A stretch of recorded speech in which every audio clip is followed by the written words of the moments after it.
Indian oil के गोदाम में भीषण आग लगी है। मुरैना जौरा मार्ग पर यातायात बाधित हो गया है। बता दें कि दमकल की टीमें घटनास्थल पर रवाना हो चुकी हैं और अब लगातार आग बुझाने के लिए जो वहां के लोग हैं उनके द्वारा कोशिश की जा रही है, तो साथ ही साथ दमकल की गाड़ियों का भी इंतजार किया जा रहा है। तस्वीरें आप देख सकते हैं। इन तस्वीरों को देखकर अंदाजा लगाया जा सकता है कि आग कितनी विकराल रूप लिए हुए है। आग की लपटें लंबी लंबी दिखाई दे रही है। इसके अलावा जो धुएं का गुबार है वो चारों तरफ आसमान में फैला हुआ दिखाई दे रहा है। जो आसपास से लोग गुजर रहे हैं वो भी सख्ते में आ गए हैं कि इस तरह की आगजनी।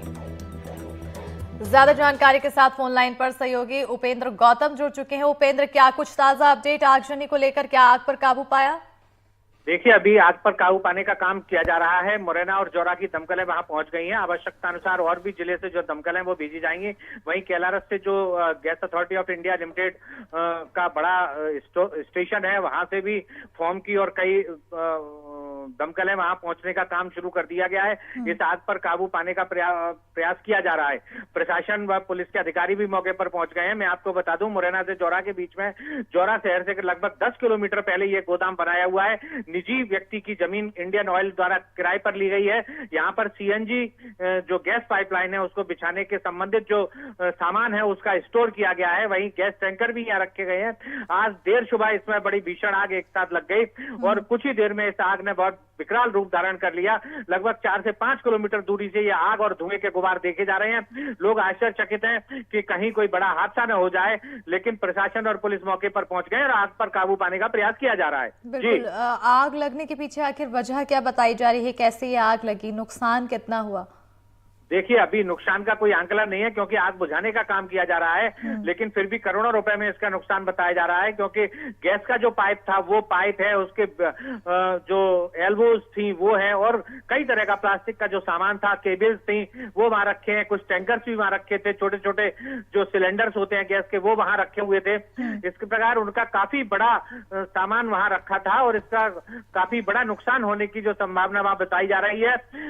आग के कारण भी अभी हैं क्योंकि देर सुबह अचानक आग लगी थी और वहां चौकीदार चूक था और चौकीदार द्वारा जब सूचना दी गई तो इंडियन ऑयल के अधिकारी भी वहां पहुंच गए हैं। पुलिस और प्रशासन के लोग भी वहां पहुंच गए हैं। जी, पुलिस प्रशासन के लोग वहां पहुंचे हुए हैं। हम तस्वीरें उपेंद्र लगातार अपने दर्शकों को दिखा रहे हैं। उन तस्वीरों को देखकर ये अंदाजा लगाया जा सकता है कि आग कितनी विकराल रूप लिए हुए है। क्या किसी तरह की जनहानि की खबर? नहीं, अभी तक तो ऐसी किसी जनहानि की कोई सूचना नहीं मिली है, लेकिन जब आग बुझ जाएगी तब उसका पता चलेगा कि कहीं कोई जनहानि तो नहीं है। लेकिन प्रथम दृष्टया यह संभावना व्यक्त नहीं की जा रही है कि किसी भी तरह की कोई जनहानि वहां हुई है। जी बिल्कुल, अभी तक जनहानि को लेकर यहाँ पर नहीं बताया जा रहा है कि किसी तरह की जनहानि हुई है, लेकिन ये जो आग लगी है इसको बुझाने का कार्य लगातार जारी है। लगातार उपेंद्र, जैसे जैसे गर्मियां बढ़ रही हैं, गर्मियों के बढ़ने के साथ ही जो आगजनी की घटनाएं हैं वो भी बढ़ती चली जा रही है। क्या किसी तरह के निर्देश यहाँ पर प्रशासन को चलाना चाहिए हर उन व्यावसायिक क्षेत्र में या फिर ऑयल फैक्ट्री में या फिर लोगों को आम घरों में भी? ये बात बिल्कुल सही है। देखिए, मैं बताऊं कि जैसे जैसे गर्मी बढ़ी है वैसे वैसे आगजनी की घटनाएं बढ़ी हैं, खेतों में भी बढ़ी हैं और विद्युत उपकरणों में भी बढ़ी हैं। कई बड़े बड़े ट्रांसफार्मर जो कि सड़कों पर लगे हुए थे अचानक धू धू करके जल उठे और काफी नुकसान भी हुआ है। विद्युत व्यवस्था बाधित रही है। इसी तरह ये गैस की जो पाइपलाइन है, प्लास्टिक का सामान है, इसमें आग लगी है। प्रशासन द्वारा लगातार लोगों को ये निर्देश दिए जा रहे हैं कि कहीं भी जो विद्युत उपकरण है उनसे काफी दूरी बनाकर रखें, कचरा न फेंकें। वहीं विद्युत विभाग द्वारा ये बिल्कुल स्पष्ट अपील की जा रही है लोगों से कि जो एसी है वो एसी को 27 से 28 टेम्परेचर पर चलाया जाए, जिससे कि आगजनी की घटनाएं कम होने की संभावना होती है। वहीं विद्युत का अपव्यय कम होता है, लेकिन लोग कितना मान रहे हैं यह भी नहीं कहा जा सकता। इसके साथ ही प्रशासन द्वारा और भी अपील की जा रही है कि जिनका पालन लोगों द्वारा किया जा रहा है। हालांकि विद्युत उपकरणों में जो आग लग रही है वो अचानक लगती है और काफी भीषण आग लगती है, जिससे काफी परेशानी का सामना आम नागरिकों को उठाना पड़ रहा है। जी बिल्कुल, बहुत शुक्रिया तमाम जानकारी देने के लिए उपेंद्र।